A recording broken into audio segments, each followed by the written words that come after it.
What up, nation? Welcome to another edition of the Wise Tech MLB Wise Stream. CK013 here. You can find me on Twitter at CK_013, and I'm joined once again by the GOAT, the true OG. Y'all know it's Paulie D. You can find him on Twitter at Paulie with 8 Ds. Paulie, what's happening? What's happening, man? Early slate today, huh? Early. Well, not on FanDuel. FanDuel is small and late. So the FanDuel, you got time. DraftKings early and dirty. But we got 2 extra games. I think it's kind of good. It's kind of bad because now this slate is kind of like hard to, really take a stand. It's kind of, you can see anything happening all ways. This is one of the, you know what I'm saying? It's like, but it's better to have options, I guess. What do you think?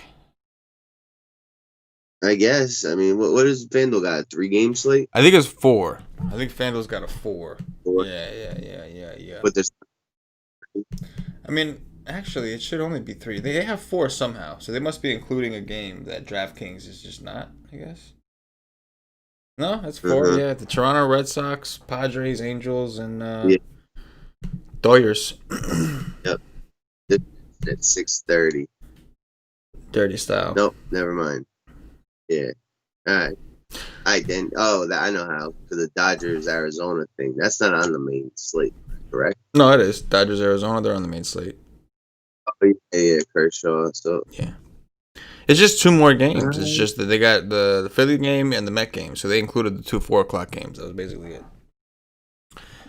Philly at 4:05, Mets Yankees 4:10. Oh, okay. From the back end. I got you. 7 Mac 11s.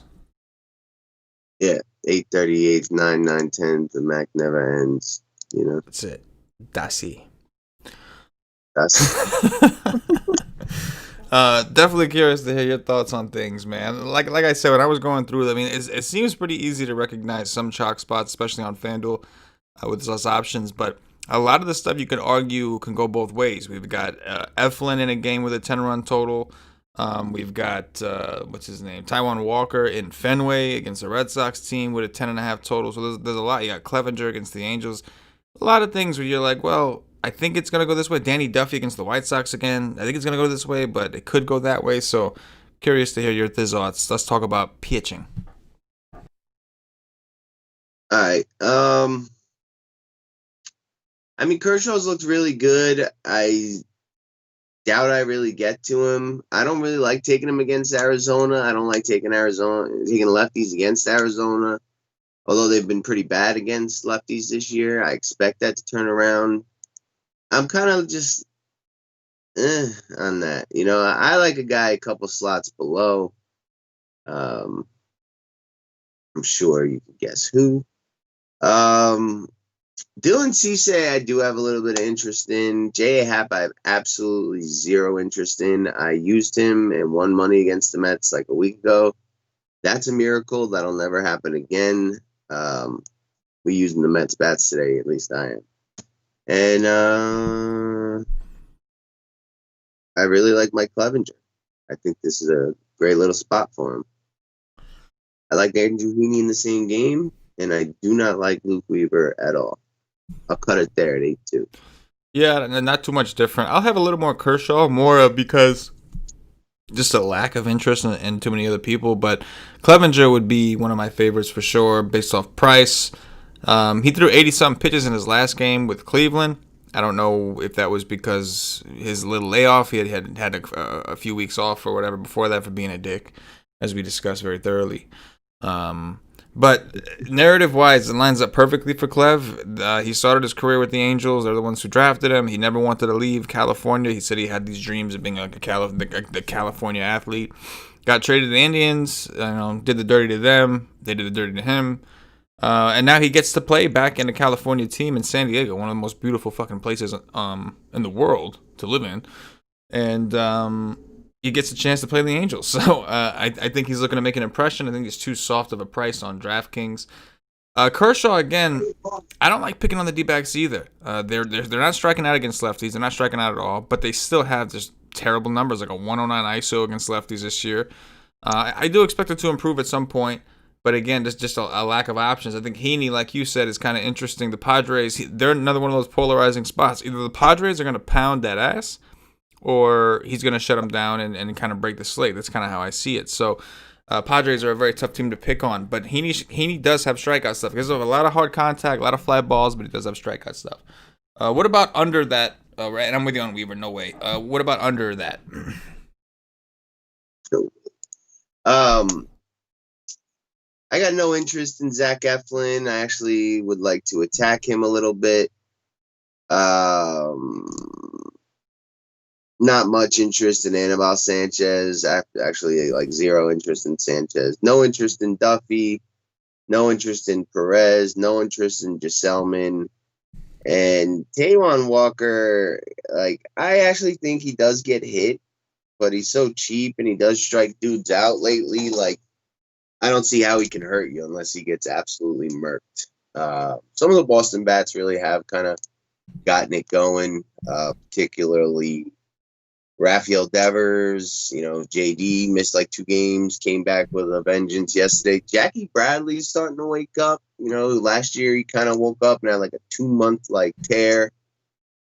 So I don't expect him to get through here unscathed, but like if you like everything else and it's like just you need to punt, he probably won't hurt you at all today. You know what I mean? I don't know. I just think that he gets enough strikeouts, even if he gives 3 or 4 runs up to get to like 10, 12 points. Potentially, in line for the win if he does go 5 innings and, the Blue Jays get him some run support. So I don't really like it, but I'm all right. I'll sign off on using him if that's the last guy into your squad. Yeah, I was surprised that his price was so low on DraftKings, given that he's been playing so well. All that happened is he got traded. Yeah, it's I don't know. I don't know what to say. I don't know. I don't know. Yeah, I don't know. I mean, he went for this season. He put up 33 against Oakland, had a bad game against the Angels, then 18 against Texas, 26 against the Dodgers, 21 against Baltimore. And then DraftKings decided to lower his price to like an all-time low on the season. He's never been cheaper than $5K, I don't think. So it's confusing. The Red Sox are a team we don't love picking on. The park's not ideal for pitching, but I agree with you in that the price is low. I mean, Walker's 9K on FanDuel? I didn't even catch that. Holy shit. So yeah, I wouldn't touch him on FanDuel. I wouldn't touch that. But DraftKings, yeah, as an SP2, I think he's going to be my highest on SP2 just because, like you said, Paul, number one, I'm struggling to find guys that I think are definitely going to show me that upside. And number two, we don't need upside at 4.8. We just need okay. We need mediocre. Can you give me a mediocre start against Boston? That's really all I need from you at this price. So I'm with you on that. I think that in deeper tournament plays, you got deeper tournament plays like Martin Perez has had a 30-burger against Toronto before. Toronto's a very free-swinging team. Again, polarizing spot, right? Either he's going to do that dirty and he's going to just shut them down, or Toronto's going to light his ass up.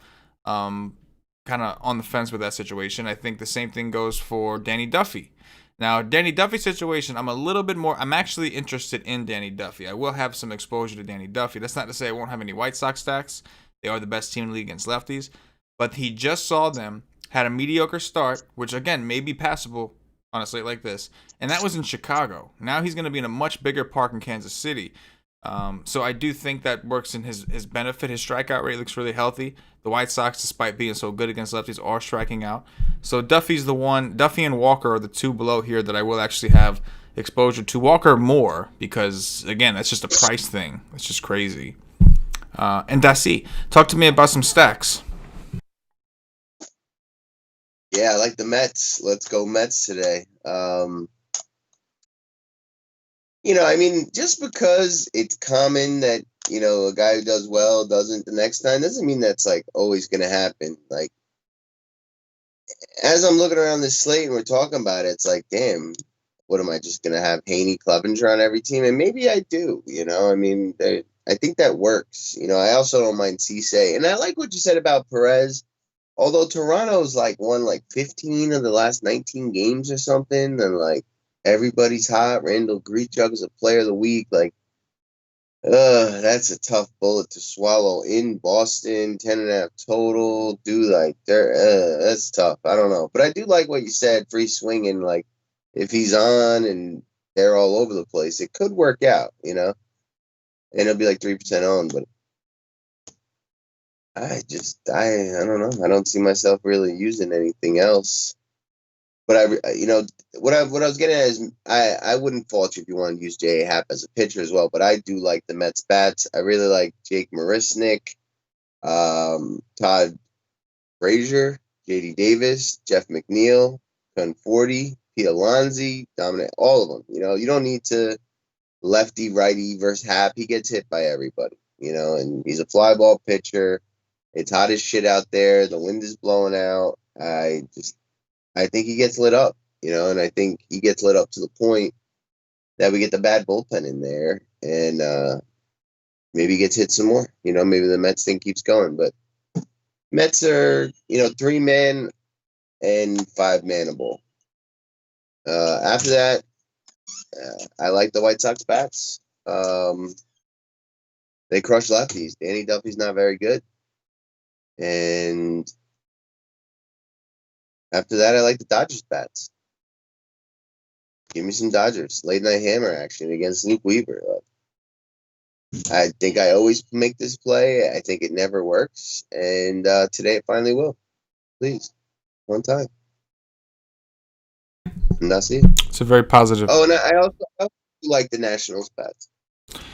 Yeah, I like both of the teams that you started off with. I do like the Mets. I don't know why DraftKings made them so cheap, but they did. And it'll make it really easy if you want to get a Kershaw Clevenger to stack a team like the Mets. I'm a little concerned that for that reason, they could be somewhat popular, at least certain players. But I do like them. They saw a bunch of By the way, we've got really good hitting environments, very positive hitting environments in the Met game and in the Philly game. We got slight winds blowing out. We have a little bit of warm weather, not hot weather, warm weather with humidity. So very, very positive hitting environments there. So I do like the Mets. I also like the Dodgers, who you talked about. I'll jump around a little bit just to kind of follow suit. The Dodgers are one of my favorite stacks because I think they'll be lower owned. On FanDuel, they'll have more attention, obviously. I think on FanDuel, the Padres and the Dodgers will be the chalk. But on DraftKings, I don't know. I think these early games could pull some ownership away from them late. And it's Luke Weaver. Luke Weaver's fucking terrible. And the Dodgers have kicked his ass pretty much every time they've seen him. So I'm all for it. Like the Dodgers. The Phillies against Anibal. I expect Philly to be very popular on DraftKings, but they're expensive. So people are going to have to pick and choose which players they want. Real Muto's over 5K. Bryce Harper 6K. So in builds where I have Walker or builds where I have that double mid-tier like Paulie was talking about, I'll look to roster some Philly guys. Anibal Sanchez has like a 2.4 home run per 9 right now. He's just having a horrible year. Happens. Any path to him falling out here today? Anibal, I don't know. It's hard for me to see it because Philly doesn't really strike out. I mean, you saw they did the Scherzer yesterday. Scherzer was just laboring just to get the 5-6 Ks he got. It took him like over 100 pitches in 5 innings. It's hard for me to envision them. It could happen, certainly, but it's hard for me to envision him, of all people, having a good day. I think that Eflin would be more likely to have a good game, and I'm not crazy about Eflin either. I do prefer the National bats when it comes to that particular situation. I think Nationals got too many lefties, and they're playing well right now.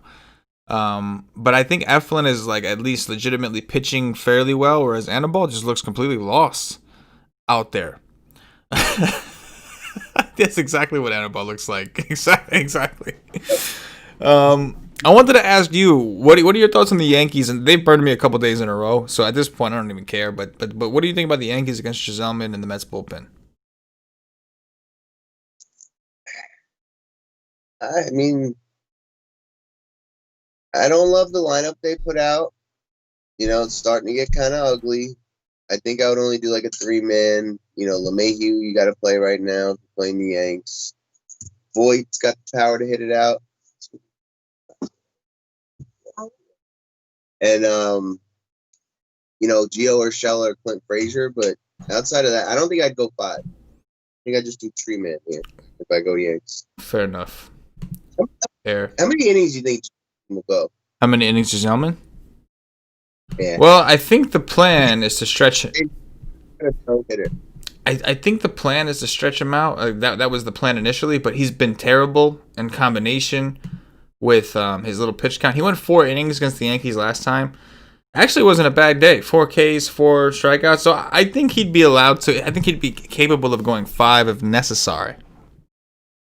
Okay. If necessary. If he doesn't suck ass. But that was the most he's pitched so far. And I know that the plan was to stretch him out for the season and use him as a starter going forward because they're hurting for a squirting.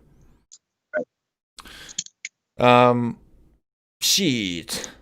With that said, any interest in any other offenses that maybe we didn't talk about? Teams are on the fence on. We've got the Angels, a pretty good leverage spot. I'm assuming Clevenger is going to be pretty popular. Obviously, the D-backs are a leverage spot. The Royals will just be low owned for the sake of being low owned. Any of those guys interest you, particularly your fancy? Not really. I know. The Royals work for what I'm going to try to do today. So, I could go back there. I used them a little bit yesterday. It was awful. So, I can go back. I do, respect, 60% of their lineup, and that's about all you get to fit into a DFS lineup anyway. So, it's easy. You know who you're going to play. I don't mind it. I don't think Dylan Cease is no world beater, but I think I plan to use Cisse a little bit more than I would pick on him to attack him. Well, it does address the need, right? What'd you say? Cisse addresses the need more. Like pitching, it's like, the bats we have enough. Right, and I think that I'm gonna try to build a Dodger stack real quick and see, what I got for that. You know what I mean? Because I would envision a full 5-man Dodgers at their rates is going to be tough to accomplish without something like a super cheap Royals 3-man or something like that. Right. Agreed. If there's any questions, Nation, just go ahead and get the questions in. In the meantime, we are going to get a little dirty with home runs. Who's going yard? Who's going yard? I'm going to take Todd Frazier. Todd Frazier, who gets to bat 4th while Pete Alonso bats 6th. I'll go with Pete.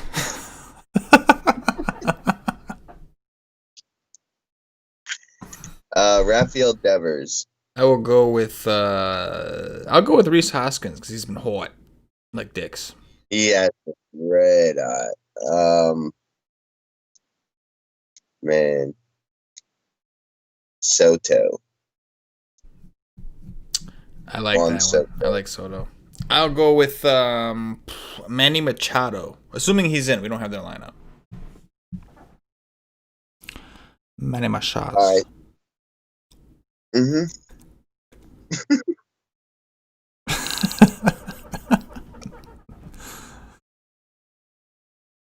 Did we pick 3? What? Another one? Oh, I thought I did 3. All right. So I did Todd Frazier. I did Juan Soto, and I did Rafael Devers. Yeah, I gave you 3, dog. Yeah, so I must have given 3 too. I don't remember. Yeah, I did. I did Rhys Hoskins. I did Pete Alonso and Machado. You're the fucked up one. Now. Oh, I know. That's why I was looking at you for confirmation. I was saying, was that 3? It's like, I don't even fucking know. Tony A says wind blowing in at Kansas City. He also says late game possible storms in Philly starts dry via Roth. Something to consider. Show for show. Tony A, White Sox lineup is out. Yes, sir. Soler got hurt last night. Check lineup. Yes. All very, very good points from our dude, Tony A, in the chat. We appreciate you. For those of you who... Yeah, that's a good point. I mean, this slate's going to lock with 2 lineups out. Yeah. 5, I guess. But, yes, we what's projected may not be what ends up happening. Will Myers went on the DL yesterday, too. He's in the San Diego projected lineup. So, good point. Yes, good point all day. Wig 3. I think Alex Gordon owns Cisse, right? We can look that up real quick. Okay, I like that. Let's check He's it out. Super cheap. Yeah. They've been begging you to play the Royals. I'm so honored that the Mets were just demoted to that territory where DraftKings felt like they could just price them like that, like the Royals. against J.A. Happ. What a world. Let's see. Say Alex Gordon is 3 for 6 with 2 dingers. 3 for 6 with 2 dingers. Shout out to Wig. That's a good one. That is a good one. We'll take it. That is a good one. Yes. If there's no other questions, Nation, we will get out of here. However, do want to remind you guys, first NFL stream of the 2020 season will be tonight with myself, Paulie D, Patio Joe. We're not going to be talking about week 1 necessarily. We'll be talking about the off season, talk about our approach going into the season, guys we're big on, guys we're not big on, guys we think will do thy dirty, guys we think are simply neighbors. It's going to be a lot to discuss. Paulie, anything in closing before we get up out of here? No, this slate kind of sucks. Take it easy. We'll see you tomorrow on the next Big Dog One Friday, and NFL Dirties are a week away. NFL Dirties. Very exciting stuff. For myself, for Paulie D, the entire Y Sig Nation, as always, good luck.